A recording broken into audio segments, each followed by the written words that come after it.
First இருக்கிறது குலதெய்வம். இருக்கிறதுலே தி அல்டிமேட் என்னன்னா குலதெய்வம் தான். ஆமா. அதுக்கப்புறம் நமக்குன்னு ஒரு இஷ்ட தெய்வம் இருக்கும், நம்ம மனசுக்குன்னு பிடிச்ச மாதிரி ஒரு தெய்வம் இருக்கும். அதுதான் ரெண்டாவது ஸ்டெப்ல இருக்கிற தெய்வம். இப்போ குலதெய்வத்தையே நம்ம இப்போ வழிபாடு பண்ணிக்கிட்டே இருக்கோம். சில பேர் நான் நல்லா கும்பிட்டுக்கிட்டே வந்தேன் சார், இப்போ குலதெய்வம் நான் என்ன போய் பேசினாலும் கேட்க மாட்டேங்குது, நான் கேட்கறதுக்கு பதில் சொல்ல மாட்டேங்குது, அந்த உணர்வே இல்லை எனக்கு. அப்போ குலதெய்வத்தையும் கட்ட முடியும், நீங்க என்ன வழிபாடு பண்றீங்களோ அந்த இஷ்ட தெய்வத்தையும் கட்ட முடியும். அப்போ எல்லா தெய்வத்தையும் கட்டுப்படுத்தணும்னா அதுக்கு நேர் ஆப்போசிட்டா இருக்கக்கூடிய சக்தி வச்சு கட்டுப்படுத்த முடியும். அப்போ உபாசனை தெய்வங்கிறது நீங்க ரொம்ப இப்போ நம்ம வெளியில சொல்லக்கூடாது, யாருக்குமே தெரியக்கூடாது, ரொம்ப ரகசியமா வச்சுக்கணும். ஆமா, அது உண்மைதான். நீங்க எந்த ஒரு விஷயத்துக்குமே நீங்க முக்கியத்துவம் கொடுத்தா மட்டும்தான் அது உங்களோட தங்கம், இல்லைன்னா அது பாட்டு இறங்கி போயிட்டே இருக்கும், நம்மளை திரும்பி கூட பார்க்காது. அந்த வகையில தான் உபாசனை தெய்வம் இருக்கு. ஒரு தடவை குருநாதர் உங்களுக்கு தீட்சை கொடுத்துட்டாருன்னா இந்த தெய்வம் முதல்ல எப்படி நம்மளோட சேரும் அப்படின்னா, அவங்களுக்கான பீஜ மந்திரங்களோ இல்லை மூல மந்திரத்தை நம்மளை ஜபிக்க சொல்லுவாங்க, தினசரி பாராயணம் பண்ண சொல்லுவாங்க. அப்படி பாராயணம் பண்ணும்போது என்ன நடக்கும்னா, நம்மளோட உச்சந்தலை வழியா அந்த தெய்வம் உள்ள இறங்கும். இந்த கடவுளே பார்த்தீங்க அப்படின்னா தாந்திரிகத்துக்கான கடவுள். யார் இதை பெருசா பிடிச்சிருக்கா அப்படின்னா, யாரெல்லாம் தாந்திரிகத்தை பெருசா கொண்டுட்டு போறாங்களோ. இப்போ ஜோதிடம் ஒரு தாந்திரிக முறை தான், மாந்திரிகம் இல்லை, தாந்திரிகம். அப்போ அந்த தாந்திரிகத்தை யார் பெருசா பண்றாங்களோ இல்லை அதை பெருசா யார் கொண்டுட்டு போறாங்களோ அவங்க அத்தனை பேருக்கும் இந்த உபாசனை தெய்வம் கூட இருந்திருக்கு.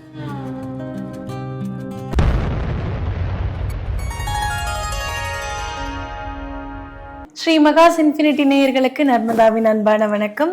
நம்மளுடைய சேனல்ல தொடர்ந்து பல்வேறு விதமான நியூமராலஜி சம்பந்தமாகவும் ஆன்மீகம் சம்பந்தமான பதிவுகள் பார்த்துட்டு இருக்கோம். அந்த வகையில இன்னைக்கு நம்ம பார்க்க போற இந்த ஒரு பதிவுல ஆன்மீகம் சம்பந்தமான பல்வேறு தகவல்களை நமக்கு தர்றதுக்காக நம்ம கூட இன்னைக்கு பிரசன்ன ஜோதிடர் ஆஸ்ட்ரோ நியூமராலஜிஸ்ட் டாக்டர் மகாஸ் ராஜா அவர்கள் இணைஞ்சிருக்கிறாங்க. வணக்கம் சார். வணக்கம்மா சார். நம்மளுடைய சேனல்ல ஒவ்வொரு பதிவுமே ரொம்ப யூனிக்கா இருக்கக்கூடிய விஷயங்களை டாபிக் செலக்ட் பண்ணி அந்த மாதிரி விஷயங்களை தான் நேயர்களுக்கு கொண்டு போய் சேர்த்துட்டு இருக்கோம் சார். அதுல உபாசனை தெய்வம் அப்படின்ற விஷயத்தை பத்தி நம்மளுடைய சேனல்ல நிறைய விதமான பதிவுகள் நம்ம கொடுத்துருக்கோம் சார். ரீசெண்டா நான் சில யூடியூப் சேனல்ஸ்ல வீடியோஸ் பார்க்கும்பொழுது நீங்க உபாசனை தெய்வமா வழிபடக்கூடிய தெய்வத்தை பத்தி ஒருத்தவங்க அந்த போட்டோவோடையுமே கூட போட்டிருந்தாங்க. ஆனா நீங்க பெரும்பாலும் உங்களுடைய உபாசனை தெய்வத்தை உங்களோட ரொம்ப நெருக்கமா வச்சுப்பீங்க, யாருக்கும் தெரிகிற மாதிரி வெளிப்படையா அந்த தெய்வத்தை பத்தின விக்கிரகத்தையோ இல்ல போட்டோக்களையோ நீங்க காட்டினது கிடையாது. உபாசனை தெய்வம் இந்த தெய்வத்தை தான் வழிபடுறேன் அப்படின்றது 1-2 பேர்களுக்கு நீங்க சொல்லியிருக்கீங்க சார். பட் இந்த மாதிரி ஓப்பனா காட்டுற விஷயங்கள்லாம் பண்ணும்போது எனக்கு ஒரு சந்தேகம் வந்தது என்னன்னா, இப்ப இந்த மாதிரி உபாசனை தெய்வம் நான் வழிபடுறேன், இதுதான் என்னோட உபாசனை தெய்வம்னு அவங்க சொல்லிட்டாங்கன்னா, இன்னொருத்தவங்க அந்த தெய்வத்தை கட்டி போடுறதுக்கோ இல்ல அவங்க வசப்படுத்துறதுக்கோ ஏதாவது வாய்ப்புகள் இருக்குமா? அந்த மாதிரி வழிமுறைகள் கூட இந்த உபாசனை தெய்வத்தை வழிபடுறவங்களுக்கு நடக்குமா அப்படின்னு ஒரு சந்தேகம் எனக்கு வந்தது சார். அப்படி நடக்குமா சார்? இப்போ நான் ஒரு தெய்வம் அப்படின்னு வரும்போது எல்லாருக்குமே முதல்ல ஃபர்ஸ்ட் இருக்கிறது குலதெய்வம். இருக்கிறதுலே தி அல்டிமேட் என்னன்னா குலதெய்வம் தான். ஆமா. அதுக்கப்புறம் நமக்குன்னு ஒரு இஷ்ட தெய்வம் இருக்கும், நம்ம மனசுக்குன்னு பிடிச்ச மாதிரி ஒரு தெய்வம் இருக்கும். அதுதான் ரெண்டாவது ஸ்டெப்ல இருக்கிற தெய்வம். இப்போ குலதெய்வத்தையே நம்ம இப்போ வழிபாடு பண்ணிக்கிட்டே இருக்கோம். சில பேர் நான் நல்லா கும்பிட்டுக்கிட்டே வந்தேன் சார், இப்போ குலதெய்வம் நான் என்ன போய் பேசினாலும் கேட்க மாட்டேங்குது, நான் கேட்கறதுக்கு பதில் சொல்ல மாட்டேங்குது, அந்த உணர்வே இல்லை, எனக்கு கோயில் போயிட்டு வந்ததுக்கான உணர்வே இல்லை அப்படின்னு சொல்றவங்க நிறைய பேர் இருக்காங்க. அந்த இடத்துல குலதெய்வமையும் கட்டிடுறாங்க இல்லையா? அப்போ குலதெய்வத்தையும் கட்ட முடியும், நீங்க என்ன வழிபாடு பண்றீங்களோ அந்த இஷ்ட தெய்வத்தையும் கட்ட முடியும். அப்போ எல்லா தெய்வத்தையும் கட்டுப்படுத்தணும்னா அதுக்கு நேர் ஆப்போசிட்டா இருக்கக்கூடிய சக்தி வச்சு கட்டுப்படுத்த முடியும். அப்போ உபாசனை தெய்வங்கிறது நீங்க ரொம்ப இப்போ நம்ம வெளியில சொல்லக்கூடாது, யாருக்குமே தெரியக்கூடாது, ரொம்ப ரகசியமா வச்சுக்கணும். ஆமா, அது உண்மைதான். ஏன்னா உங்களோட கிளாஸுக்கு நான் அட்டென்ட் பண்ணும்பொழுது உங்களோட ஸ்டூடெண்ட் ஒருத்தர் கூட நான் இந்த உபாசனை தெய்வத்தை வழிபடுறேன், இது எங்க வீட்டுல இருக்கிற யாருக்கும் ஈவன் என் மனைவிக்கு கூட தெரியாது, ஆனா நீங்க பார்த்தோன்னே நீ இந்த தெய்வத்தை வழிபாடு பண்றியப்பா அப்படின்ற மாதிரி நீங்க கேட்டது எனக்கு ஷாக்கிங்கா இருந்துன்னு சொன்னாரு. ஏன் அவர் அவ்வளவு ரகசியமா வச்சுக்கணும்? ஒரு தெய்வத்தை வழிபடுறதுல என்ன அவ்வளவு சீக்ரெட் தேவைப்படுது? இப்போ இந்த மற்ற தெய்வங்களை கும்பிடுறதுக்கும் உபாசனை தெய்வத்தை இல்லை உபாசனை சரி நம்ம செய்யறதுக்கும் நிறைய வித்தியாசம் இருக்கு. இப்போ பெருந்தெய்வங்கள்னு எடுத்துக்கிறோம், சிவன் ஆகட்டும் இல்லைன்னா பெருமாள் ஆகட்டும், இந்த மாதிரியான தெய்வங்களை யாரும் போய் கட்டுப்படுத்தலாம் முடியாது. அவங்க எப்பயுமே இப்போ நான் சிவனை கும்பிடுறேங்கிறத அப்பட்டமா வெளியில எல்லாரும் சொல்லுவாங்க, நான் பெருமாள் கோயிலுக்கு போறேன்னு சொல்லுவாங்க. இதெல்லாம் பெரும் தெய்வங்கள்.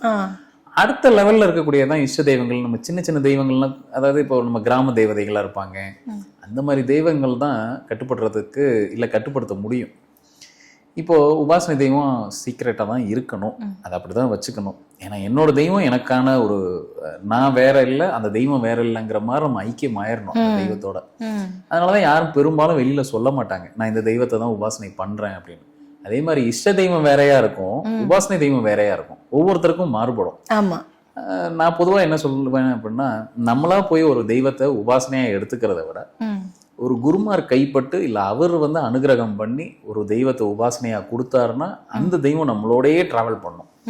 எப்படின்னா, ஒரு தடவை நம்ம உபாசனை கிடைச்சிருச்சு, தீட்சை கொடுத்துட்டாங்க அப்படின்னா அந்த தெய்வம் நம்ம கடைசி உயிர் மூச்சு இருக்கிற வரைக்கும், கடைசி நிமிஷம் நம்ம உடம்புல எச்சில் ஊறுற வரைக்கும், நம்மளோட உடம்புல அது வரைக்கும் அந்த உபாசனை தெய்வம் நம்மளோட கூட இருக்கும். கூடுமான வரைக்கும் நம்மளோடயே இருக்கும். எப்போ சார் நம்ம மிஸ் பண்ணுவோம் அப்படின்னா, நம்ம சரியா கவனிக்கலன்னா வேற யாராவது அதை தட்டி தூக்கிட்டு போயிடுவாங்க.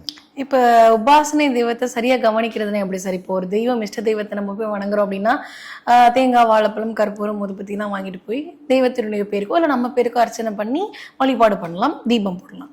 இப்போ உபாசனை தெய்வம் அப்படின்றத நம்ம எப்படி கவனிச்சுக்கிறது சார்? இப்போ எல்லா தெய்வத்துக்குமே நீங்க அங்க அட்டென்ஷன் கொடுத்தீங்கன்னா தான் தெய்வம் உங்களுக்கு திருப்பி மறுபடியும் அட்டென்ஷன் கொடுக்கும். இப்போ குலதெய்வமே இருக்கு, நம்ம குலத்துக்கான தெய்வம் தான். அதுக்காக நம்ம வருஷம் போகாம இருந்துதான் பாருங்களேன், அதுக்கப்புறம் அந்த தெய்வம் கிட்ட போய் நின்னா நம்மளை யாருங்கிற மாதிரி பார்க்கணும். அப்ப நீங்க எந்த ஒரு விஷயத்துக்குமே நீங்க முக்கியத்துவம் கொடுத்தா மட்டும்தான் அது உங்களோட தங்கம், இல்லைன்னா அது பாட்டு இறங்கி போயிட்டே இருக்கும், நம்மளை திரும்பி கூட பார்க்காது. அந்த வகையில தான் உபாசனை தெய்வமும் இருக்கு. அப்படின்னா என்ன, தினசரி இப்போ நம்ம ஒரு தீட்சை வாங்கிட்டோம்னா அந்த குருமாரே உங்களுக்கு வந்து தீட்சை கொடுக்கும் போதே சொல்லுவாங்க அந்த உபாசனை தெய்வத்தை, அந்த தெய்வத்துக்கு என்னென்ன மந்திரங்கள் சொல்லணும், இப்படிலாம் அவங்களுக்கு வந்து பூஜைகள் பண்ணணும், வழிமுறை பண்ணணும் அப்படிங்கிறத அந்த குருமார் உங்களுக்கு சொல்லி கொடுப்பாங்க. அதாவது டெய்லி தினசரி உங்களோட பூஜையில் உபாசனை தெய்வத்துக்குன்னு உபாசனை மந்திரங்கள் சொல்ல வேண்டியது வரும். சில க்ஷேத்திரங்களுக்கு போயிட்டு வர வேண்டியது வரும்.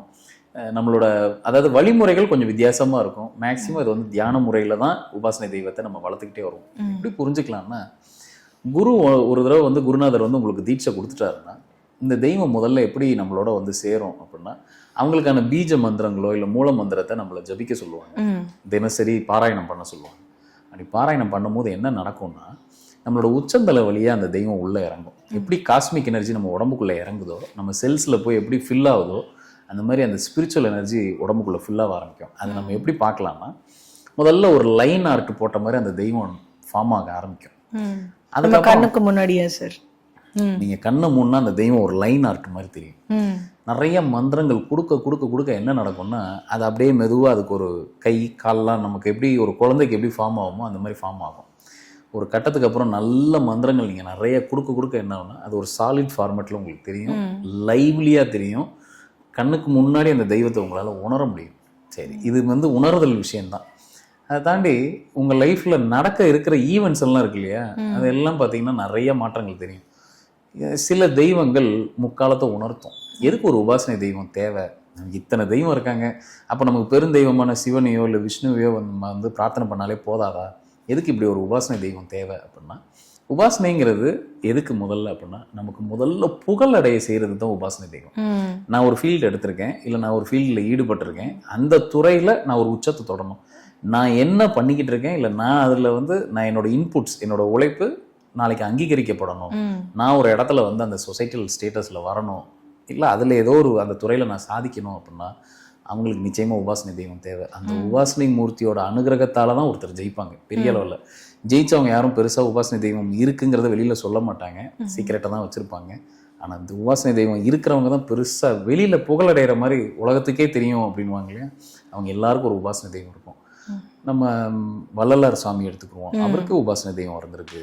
அந்த மாதிரி எல்லா பெரிய பெரிய மகான்களுக்கே வந்து உபாசனை தெய்வம் இருந்திருக்கு. சரி, இவ்வளோ நல்ல விஷயங்களை தரக்கூடிய அந்த உபாசனை தெய்வத்துக்கான ஒரு கோவிலோ இல்லை வெளிப்படையான ஒரு சிலைகளையோ நம்ம எங்கேயுமே பார்க்க முடியறது இல்லையே சார். இவ்வளோ ++ன்னு சொல்ற ஒரு தெய்வத்தினுடைய வழிபாட்டு ஸ்தலங்கள் அப்படின்னு ஒரு இடம் ஏன் நிறுவப்படலை சார்? இப்போ பாருங்க, இப்போ நான் வந்து ஆஞ்சநேயரை கூட நான் உபாசனையா எடுத்துக்கலாம். ஆஞ்சநேயர் கோவில் இல்லையா என்ன இருக்கு. இப்போ அந்த மாதிரி ஒவ்வொருத்தரும் ஒவ்வொரு தெய்வத்தை வந்து, சில பேர் வந்து ஒரு அம்பாள் தெய்வத்தை வந்து உபாசனை தெய்வமா எடுத்துக்குவாங்க. ஆனா என்னென்ன சார், பெருவாரியாக வந்து நான் பார்த்த மட்டும் வந்து உபாசனை தெய்வம்னு சொல்லக்கூடிய தெய்வங்கள் எல்லாமே ஒரு இதுவரைக்கும் நம்ம பேர்கள் கேள்விப்படாத ஒரே விநாயகரா இருக்கலாம். ஆனா அந்த விநாயகர் வேற ஒரு ரூபத்துல வேற ஒரு மாதிரியான வடிவத்துல காட்சி அளிக்கிற மாதிரியான ஒரு விஷயங்களா இருக்கட்டும். காளியை சொல்றாங்க. காளியுமே வந்து நம்ம பார்த்த புகைப்படங்கள்ல சிலைகள்ல பார்த்த காளி இல்லாம வித்தியாசமான ஒரு காளியனுடைய உருவத்தை தான் அவங்க வந்து அவங்க உபாசனை தெய்வமா வழிபாடு பண்றாங்க. ரொம்ப ரேரா இருக்கிற மாதிரி. அதனாலதான் இந்த ஒரு கேள்வி வைக்கிறேன், ஏன் அப்படி ஒரு விஷயம் பண்றாங்க? என்ன கேட்க வரீங்கன்னு எனக்கு புரியுது. என்னோட உபாசனை தெய்வம் பாத்தீங்கன்னா வெளியில யாரும் கேள்விப்படாத ஒரு தெய்வமா தான் இருக்கும். இல்ல சில பேருக்கு தெரிஞ்சிருக்கலாம். ஸ்ரீ உச்சிஷ்ட மகா கணபதி தான் என்னோட உபாசனை தெய்வம். இப்போ இந்த கணபதியிலேயே நிறைய ஃபார்மேட் இருக்கு. இப்போ 108 ஃபார்மேட்ஸ் இருக்கு. அதுலயே 108 வடிவங்கள் இருக்கு. அதுல ரொம்ப குறிப்பிட்டு சொல்லணும்னா ஒரு 8 வந்து ரொம்ப பவர்ஃபுல்லா இருக்கும். வெளியில பெருசா தெரியாது. இந்த 108 வடிவங்களும் நீங்க போய் ஒரு இன்டர்நெட்ல அடிச்சு பாத்தீங்கன்னா கூட 108 வடிவங்களும் வரும். 108 கணபதி இருக்கு. எல்லாரும் 108 கணபதி பார்த்திருக்கோமானா இல்ல. அதுல ஒரு வடிவம் தான் இந்த ஸ்ரீ உச்சிஷ்ட மகா கணபதி. இது யாரெல்லாம் பிரார்த்தனை பண்ணுவாங்க அப்படின்னா, இப்போ இது வந்து எனக்கு குரு பரம்பரையில வந்தது. என்னோட குரு எனக்கு அருளாசி பண்ணி கொடுத்தது இந்த தெய்வம். அப்ப அவங்களுக்கு என்னோட குருவுக்கு அவங்களோட குரு அதை அருளாசி பண்ணி, அப்போ இது அதனாலதான் வந்து ஒரு மறைபொருளாவே இல்ல ஒரு மறை தெய்வமாவே வந்துகிட்டு இருக்கு வழி வழியா. இதுக்கு கோவில்லாம் இருக்கான்னா, எஸ், இந்த தெய்வத்துக்கு ஒரே ஒரு கோவில் எனக்கு தெரிய வர ஒரு கோவில் இருக்கு. திருநெல்வேலியில டவுனுக்குள்ளேயே இதுக்கு வந்து இந்த தெய்வத்துக்கு ஒரு கோவில் இருக்கு. அப்படி எல்லா இடங்கள்லயும் அந்த கோவில் வந்து பெருசா வந்து இந்த சிலையோ இல்ல சிலை ஃபார்மேட்ல யாரும் கொண்டு போகல. காரணம், இந்த கடவுளே பார்த்தீங்க அப்படின்னா தாந்திரிகத்துக்கான கடவுள். யார் இதை பெருசா பிடிச்சிருக்கா அப்படின்னா, யாரெல்லாம் தாந்திரிகத்தை பெருசா கொண்டுட்டு போறாங்களோ. இப்போ ஜோதிடம் ஒரு தாந்திரிக முறைதான், மாந்திரிகம் இல்ல தாந்திரிகம். அப்போ அந்த தாந்திரிகத்தை யார் பெருசா பண்றாங்களோ இல்ல அதை பெருசா யாரு கொண்டுட்டு போறாங்களோ அவங்க அத்தனை பேருக்கும் இந்த உபாசனை தெய்வம் கூட வந்திருக்கு. இப்போ இதுக்கு நம்ம ஒரு பெரிய எக்ஸாம்பிள் சொல்லணும் அப்படின்னா, எனக்கு இந்த பிறவியில கிடைச்ச ஒரு பெரிய பாக்கியமே என்னன்னா, இந்த மாதிரி எனக்கு ஒரு உபாசனை தெய்வம் கிடைச்சதான் நான் பெரிய பாக்கியமா நினைக்கிறேன். எப்படின்னா, நம்ம எல்லாருக்கும் தெரியும் இந்த ஜோதிட துறையில கேபி சிஸ்டம்னு ஒரு சிஸ்டம் இருக்கு, கிருஷ்ணமூர்த்தி பதவி அப்படின்னு. அப்போ அந்த ஜோதிடத்துல ஒரு பெரிய உச்சத்தை தொட்ட கிருஷ்ணமூர்த்தி ஐயா பாத்தீங்கன்னா, அவரும் உச்சிஷ்ட மகா கணபதியை பிரார்த்தனை பண்ணியிருக்காரு. அவரோட உபாசனை தெய்வமா வச்சிருக்காரு. இது எல்லாருக்கும் தெரிஞ்சதுதான். நீங்க ஜோதிட துறையில இருக்காங்க அத்தனை பேருக்கும் தெரியும். அவரோட புக்ஸை நீங்க வாங்கி பாத்தீங்கன்னாலே முதல் பக்கத்திலே ஸ்ரீ உச்சிஷ்ட மகா கணபதியோட மந்திரம் இருக்கும். அவர் வழிபடுற மாதிரியான போட்டோஸ் இருக்கும். அப்போ அந்த ஞானத்துல பெரிய அளவுல தொட்டவங்க எல்லாரும் பாத்தீங்கன்னா இந்த தெய்வத்தை பின்னாடி பிடிச்சிட்டு இருந்திருக்காங்க. என்னோட குருநாதர், அந்த மாதிரி நிறைய பேரை சொல்லலாம்.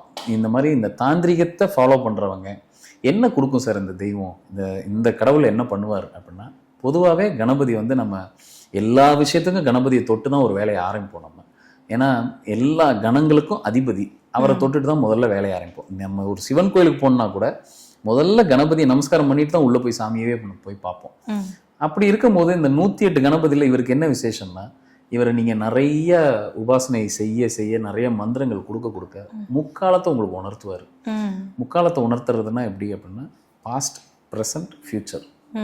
அதனாலதான் இந்த தெய்வத்தை பிடிச்சவங்க எல்லாரும் பார்த்தீங்க அப்படின்னா, குறிப்பா ஜோதிட துறையில பெரிய அளவுல ஜெயிச்சது காரணம் என்னன்னா, உங்களுக்கு முக்காலம் உணர ஆரம்பிச்சிருச்சுன்னா என்ன நடக்கும், நமக்கு நல்லாவே அந்த ப்ரெசன்ஸ் ஃபீல் ஆகும். இப்போ நான் இன்னைக்கு காலையில ஒரு இடத்துக்கு கிளம்புறேன்னா, அங்க போனா என்ன நடக்குங்கிறது எனக்கு உணர்தலா தெரியும். அதுதான் முதல் ஸ்டெப். அப்படிதான் உங்களுக்கு ஆரம்பிக்கும். அப்புறம் படிப்படியா அதோட இப்போ நமக்கு வர்ற கிளைண்ட் ஆகட்டும், யாராவது உங்களை பார்க்க வராங்கன்னா அவங்களோட முக்காலம் நமக்கு அப்படியே பிக்சர் மாதிரி முன்னாடி ஓட ஆரம்பிக்கும். அந்த உணர்தல் இருக்கும். இது ஒவ்வொருத்தருக்கும் ஒவ்வொரு மாதிரி நடக்கும். சரி, இது ஒரே நாளில் கிடைச்சிருமா சார்னா அப்படி கிடையாது. இதுக்கு நிறைய தவங்கள் பண்ண வேண்டியது இருக்கு. நிறைய நம்ம அதுக்காக உபாசனை மந்திரங்கள் நிறைய ஜபிக்கணும். அதுக்கு நிறைய டைம் கொடுத்து கொண்டு போகணும். இதை யாராவது நம்மகிட்ட தூக்கிட்டு போயிட முடியுமா, தட்டி தூக்கிட்டு போயிட முடியுமான்னா அது ரொம்ப டஃப் தான். இருந்தாலும் நம்ம பாதுகாப்பாக வச்சுக்கணும். அதை அந்தந்த குருமார் சொல்லி கொடுப்பாங்க, எப்படி ஒரு தெய்வத்தை பாதுகாப்பாக நம்மளோடையே வச்சுக்கிறது அப்படின்ட்டு. எப்படின்னா ரொம்ப சிம்பிள். ஒன்ஸ் நம்ம உபாசனை தீட்சை இதெல்லாம் கிடைச்சிருச்சுன்னா நம்ம எல்லா இடத்துலையும் போய் சாப்பிட முடியாது. இப்போ ஒரு ஃப்ரெண்டு கூப்பிட்டா கூட எல்லார் வீட்டுக்கும் போயிட்டு நம்ம அப்படி எல்லாம் வந்து விருந்து எடுத்துக்க முடியாது. ஏன்னா நம்மளோட புண்ணியம் அங்கே போயிடும், இல்லை அவங்களோட பாவமோ இதுவோ நமக்கு வந்துடும். அப்போ நம்ம உபாசனை தெய்வம் எந்த லெவல்லையும் அதில் பாதிக்கக்கூடாது. ஸோ இந்த மாதிரி நிறைய அதெல்லாம் கொஞ்சம் நம்ம கடைபிடிச்சிட்டு வரோம். ரொம்ப சாத்வீகமாக சில அதெல்லாம் கடைபிடிக்க வேண்டியது இருக்கும். ஸோ அதனாலேயே வந்துட்டு சரி, இது வந்து என்னன்னா அந்த குரு பரம்பரையில வர்றதுனால யாரும் பெருசா அதில் பிரபலியம் படுத்திக்கிறது இல்லை. ஆனால் என்னை பொறுத்த மட்டும் இதுதான் என்னோட தெய்வம்னு சொல்றதுனால எந்த தப்பும் கிடையாது. நீங்க சொல்லக்கூடிய அந்த உத்திஷ்ட மகா கணபதியினுடைய போட்டோ நான் சைட்ல போடுறேன் சார். அந்த போட்டோ பார்த்தோன்னே ஏன்னா முதல்ல நாங்க வந்து ஒரு ஜுவல்லரி ஷாப்ல உங்களுக்கு டாலர் அம்மா ஆர்டர் பண்ணியிருந்தாங்க. அதை வாங்குறதுக்கு நானும் கூட போயிருந்தேன். உங்க உபாசனை தெய்வத்தை நான் அப்பதான் முதல்ல பாக்குறேன். இப்படி ஒரு தெய்வம் இருக்கா, இப்படி ஒரு வடிவத்துல ஒரு தெய்வம் இருக்கா, இது எப்படி வழிபாடு பண்றாங்க, நிறைய கேள்விகள் இருந்தது சார். எல்லாத்தையும் தாண்டி வந்து நீங்க தங்கம் அணிஞ்சு நாங்க பார்த்ததே கிடையாது. ஆனா வந்து அந்த ஒரு பெண்டன்ட் மட்டும் நீங்க வந்து கோல்டில் வந்து பண்ணி போட்டிருந்ததை நாங்க வந்து வாங்குறதுக்கு போகும்பொழுது பார்த்தோம் சார். அப்போ வந்து இதை எப்படி இந்த தெய்வத்தை எப்படி உபாசனை பண்றாங்க, இந்த உபாசனை தெய்வம்னு எப்படி ஏத்துக்கிறாங்க? ஏன்னா நிறைய பேர் வந்து அவர் வந்து பேச்சுலர் கடவுள்பா அப்படின்ற மாதிரியான ஒரு முத்திரை சின்ன வயசுல இருந்து நம்ம மண்டையில ஏறி உட்கார்ந்துருக்க ஒரு விஷயம், அவர் ஒரு பேச்சுலர் கடவுள் அப்படின்னு. பட் இப்படி ஒரு புகைப்படத்தை, இப்படி ஒரு சிலையை நம்ம பார்க்கும் பொழுது அவர் பேச்சுலர் இல்ல போலப்பா அப்படின்ற மாதிரியான ஒரு சிந்தனை ஒரு பக்கம் வரும் சார். எல்லாத்தையும் தாண்டி இந்த ஒரு உபாசனை தெய்வத்தை நான் எடுத்துக்கிறேன் அப்படின்றத கூட நான் எப்படி சொல்றது அப்படின்ற மாதிரியான யோசனைகள் நிறைய பேருக்கு வந்ததான் நான் கேள்விப்பட்டேன் சார். இது எப்படி சார் பாக்குறீங்க நீங்க? இந்த இந்த ஃபார்மேட் என்ன அப்படின்னா, அவர் பேச்சுலர் கடவுள்லாம் கிடையாது. கணபதி வந்து முதல்ல நீங்க நார்த்லாம் போனீங்கன்னா அவருக்கு ரெண்டு மனைவி, சித்தி முத்தின்னு 2 மனைவி இருக்காங்கலாம் சொல்றாங்க. இந்த ஒரு குறிப்பிட்ட உச்சிஷ்ட மகா கணபதி வடிவமே பாத்தீங்க அப்படின்னா தன்னோட மடியில ஒரு பெண் தெய்வத்தை வைத்திருக்கிறது மாதிரி ஒரு உருவம் இருக்கும். அது என்னன்னா, அந்த தெய்வத்துக்கு பேரு நீலா சரஸ்வதி. அந்த தெய்வம் என்னன்னா, அது ஏன் ஒரு பெண் தெய்வத்தோட இருக்குன்னா, இதுக்கு ஒரு வரலாறு இருக்கு, இதுக்கு ஒரு கதை இருக்கு. தாந்திரிகமான முறைகளுக்கு உண்டான கடவுளா இருக்கக்கூடிய உச்சிஷ்ட மகா கணபதி எப்படின்னா, ஒரு போர் நடக்கும் போது அந்த இதுல வந்து அவர் தோன்றினதாகவும், இந்த பெண் தெய்வத்தோட அவர் தோன்றினதாகவும், அவர் வந்து அந்த ஒரு அந்த பெண் தெய்வத்தோட தான் காட்சி அளிப்பார். நீங்க எங்க பாத்தீங்கன்னாலும் உச்சிஷ்ட மகா கணபதியோட இது என்னன்னா, அந்த பெண் தெய்வத்தையும் நம்ம சேர்த்து பிரார்த்தனை பண்ணும்போது ரொம்ப எஃபெக்டிவா வேலை செய்யும். ஒரு உதாரணத்துக்கு சோடச நேரம்னு ஒரு நேரம் இருக்கு. நமக்கு நாள் பொழுதுல பாத்தீங்கன்னா இந்த இரவு வேலையில சோடச நேரம் வரும். எல்லாம் நான் எப்பயுமே என்ன சொல்லுவேன்னா, நீங்க ஒரு ஒரு ரொம்ப புத்தி கூர்மையுள்ள ஒரு வேலையை செய்றீங்க, உங்களோட புத்தி எப்பயுமே ஷார்ப்பாவே இருக்கணும்னா ஒரு பெண் தெய்வத்தோட அனுகிரகம் எப்பயுமே உங்களுக்கு வேணும். அது வந்து ஒரு காஞ்சி காமாட்சியா இருக்கலாம், ஒரு மதுரை மீனாட்சியா இருக்கலாம், ஒரு லலிதாம்பிகையா இருக்கலாம். அந்த மாதிரி ஏதாவது ஒரு பெண் தெய்வத்தோட அனுகிரகம் கண்டிப்பா வேணும். பொதுவா பௌர்ணமி திதிகள்ல அப்படி ஒரு பெண் தெய்வத்தை பிடிக்கும் போது நிச்சயமா உங்க பொருளாதார நிலை மேல வந்துகிட்டே இருக்கும். இப்ப நான் என்ன பண்றேன் அப்படின்னா, எனக்கு இந்த உச்சிஷ்ட மகா கணபதியோட வடிவத்திலே பாத்தீங்கன்னா ஒரு பெண் தெய்வம் இருக்கனால அவங்களையும் சேர்த்து தான் பிரார்த்தனை பண்ணிட்டு வருவேன். நீங்க எந்த கலை எடுத்திருக்கீங்களோ அந்த கலையில உங்க அறிவு மேல் மேலும் அது வந்து பட்டத்திட்டே இருக்கும். நமக்கு எப்பயுமே நம்ம அறிவு ஷார்ப்பா இருந்துருச்சுன்னா போதும், சம்பாத்தியம் தானா வந்துடும். நமக்கு அது ஷார்ப்பா இருந்ததுன்னா ஆட்டோமேட்டிக்கா நமக்கு எப்படி எந்த வழியில நம்ம நேர்மையா சம்பாதிக்கணுமோ சம்பாரிச்சு கொண்டு வந்துடலாம். அதே மாதிரி நம்ம எடுத்திருக்க ஃபீல்டுல நம்ம எவ்வளவு எஃபர்ட் போடுறோமோ அந்த எஃபர்ட்டுக்கு ஒரு ரிசல்ட் இருக்கணும். அதுதான் புகழ்ங்கிறது. அதை நம்ம வெளியில தெரிகிற மாதிரி நம்ம என்ன பண்ணிட்டு இருக்கோங்கிறது வெளிச்சத்துக்கு கொண்டுட்டு வரணும். ஏன்னா கெட்ட பேர் வாங்குறது ரொம்ப ஈஸி. ஒரு துறையில நம்ம எவ்வளோ சாதனை பண்ணாலுமே ஒரு சின்ன விஷயம் ஏதாவது தவறுதலா போச்சுன்னா அதுதான் பெருசா பூதாகரமா, அது இன்னைக்கு இருக்கிற மீடியா ஃபீல்டுல ஈஸியா வெளியில பூதாகரமா வந்துடும். அதை தாண்டி நம்ம ஜெயிக்கணும் அப்படின்னா இந்த மாதிரி ஏதாவது ஒரு தெய்வத்தோட அனுகிரகமும் ஆசீர்வாதமும் நம்ம கூடவே இருக்கணும். ஸோ அந்த வகையில் தான் என் குருநாதர் எனக்கு கொடுத்தது ஸ்ரீ உச்சிஷ்ட மகா கணபதி. நானும் வந்து ரொம்ப முக்கியமாக சில பேர் யார் வந்து இதில் ரொம்ப நல்லா கிளியராக ஃபாலோ பண்ணுவாங்கன்றத பார்த்துட்டு அவங்களுக்கு தீட்சை கொடுப்பேன். நான் நிறைய பேருக்கு அந்த மாதிரி தீட்சை கொடுத்துருக்கேன். ஸோ இது வந்து ஒரு குரு பரம்பரையில் வர்றதுனால தான் இந்த தெய்வம் பெருசாக வெளியில் தெரியல.